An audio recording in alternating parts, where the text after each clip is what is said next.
নমস্কার বন্ধুরা, আজ আমি আপনাদের কাছে একটা গল্প বলতে এসেছি। এটা কোনো মার্কেট টিপের গল্প নয়, এটা এক ইনভেস্টরের গল্প যে 30 বছর ধরে এসআইপি চালিয়ে গেছে। 1994-তে স্টার্ট হয় ফ্র্যাঙ্কলিন ফ্লেক্সিক্যাপ ফান্ড।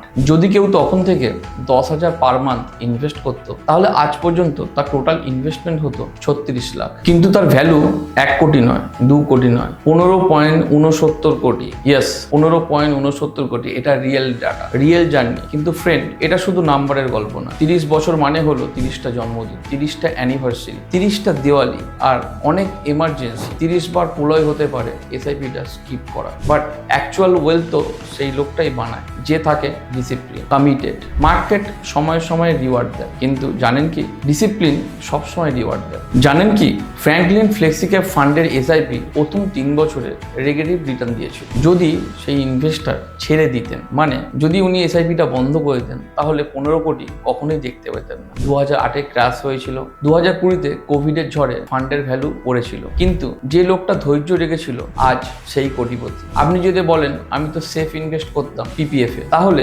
10,000 প্রতি মাস দিয়ে 30 বছরে হতো 1.5 কোটি টাকা। কিন্তু ফ্র্যাঙ্কলিন ফ্লেক্সিক্যাপ ফান্ডের এসআইপিতে হলো 15.69 কোটি। রিস্ক আছে, কিন্তু রিওয়ার্ড তার থেকেও অনেক বেশি। এই সাকসেস কোনো ছোট ফান্ডের গল্প নয়, এটা হলো ফ্র্যাঙ্কলিন টেম্পলেশন মিউচুয়াল ফান্ডের লেগাসি। গ্লোবালি টেম্পলেশন গ্রুপ ম্যানেজ করে 1.6 ট্রিলিয়ন, মানে 132 লাখ কোটি ওর্থ অ্যাসেট। ভারতে ওরা 1994 থেকে কমিটেড। ওরাই ইন্ট্রোডিউস করেছিল daily nav disclosure, monthly portfolio, এবং 1996-তে ওরাই প্রথম এসআইপি কনসেপ্ট নিয়ে এসেছিল ভারত। ওরা দেখিয়ে দিয়েছে যে লং টার্ম ইনভেস্টমেন্টে রিয়েল ওয়েলথ ক্রিয়েট হয়। ফ্র্যাঙ্কলিন নিয়ে এসেছে Franklin multi asset allocation fund, যেখানে আপনার টাকা ইকুইটি, ডেট, গোল্ড এবং সিলভারে ইনভেস্ট হবে। দেখা গেছে এই ধরনের ফান্ড লং টার্মে ভালো রিটার্ন দেয় এবং রিস্কও কম থাকে। ফ্র্যাঙ্কলিন টেম্পলেশনের ফান্ড আর ফিনোমেটিকের গাইডেন্সের সাথে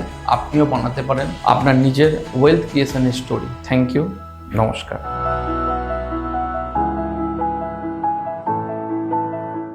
Fund investments are subject to market risk. Read all scheme-related documents carefully.